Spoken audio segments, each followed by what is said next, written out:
എന്താ രാമേന്ദ്ര പ്രശ്നം? ഇന്ന് ഹോസ്പിറ്റലിൽ പോയിട്ട് BP ലോ ആയിട്ട് ഞാൻ ഇവിടെ കൊണ്ടുവന്ന് വണ്ടി ഒതുക്കിയിട്ട് ഇവിടെ കൊണ്ടുവന്ന് വണ്ടി ഒതുക്കി എന്റെ ഭാര്യയുടെ അടുത്തോട്ട് ഞാൻ തലവെച്ച് ഇങ്ങനെ കിടന്നപ്പോ ഈ വീട്ടിലുള്ള ഒരു പെൺകൊച്ചു അത് കണ്ടിട്ട് പറയാം ഞങ്ങൾ ഇവിടെ വേറെ എന്തോ കാർ ഒതുക്കിയിട്ട് വേറെ എന്തോ പരിപാടി.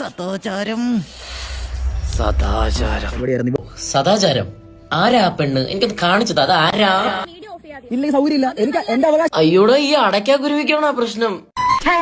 മനുഷ്യര് കാണിക്കുന്ന പണിയാണോട് അയാൾ ചെയ്തത്? പരമനാറി. എന്താ പറയാ? കറക്റ്റ് ആണല്ലേ? കറക്റ്റാ, പക്ഷെ ഞാൻ പുറത്തുണ്ടാവും. പേഴ്സണൽ കാര്യമാണെങ്കിൽ വീട്ടിനകത്ത് വിളിച്ചിട്ട് വല്ല ചായ കൊടുത്തിട്ട് സംസാരിച്ചാ പോരെ? ഷാജി കേട്ടാ ഇവിടെ അരുതബു അരുത്. നിങ്ങളുടെ നാട്ടിൽ പേഴ്സണൽ ഇങ്ങനെയാണോ സംസാരിക്കുന്നത്? നല്ല സൂപ്പർ അടിപൊളി. അതങ്ങനെ വിടാൻ പറ്റുമോ ബ്രദർ? അതെങ്ങനെ വിടാൻ പറ്റും? അതാ നിന്റെ വിഷമം അല്ല? ശരി, ഒന്നുകൂടി പറഞ്ഞേ. ശരി.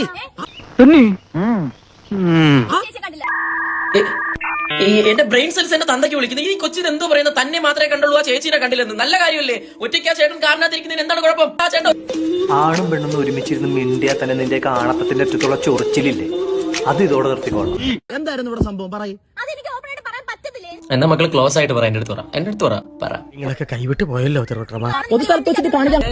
അത് നിന്റെതല്ല. കാണിക്കാൻ പാടുള്ള കാര്യം നിങ്ങളോട് കാണിച്ചത്.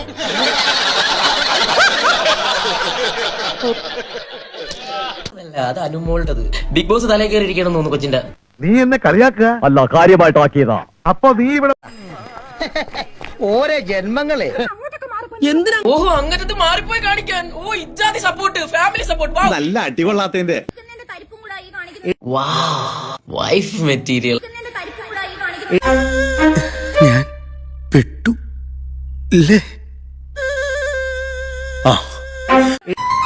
ഇതിപ്പോ ആ ചേട്ടൻ ആ ഫോണിൽ റെക്കോർഡ് ചെയ്തോണ്ട് നമുക്ക് കാര്യങ്ങളെല്ലാം മനസ്സിലായി. ഇല്ലായിരുന്നെങ്കിൽ ആ പെൺകുച്ചിപ്പോ ഇത്രയും നാട്ടുകാരെയൊക്കെ വിളിച്ചിട്ട് ഇവർക്ക് ചീത്ത പേരും അവരുടെ കുടുംബത്തിലൊക്കെ നാണക്കേടും കാര്യങ്ങളൊക്കെ ആയേനെ. അതുകൊണ്ട് ഒരു തിരിച്ചു വരവുണ്ടാവില്ല ശശി.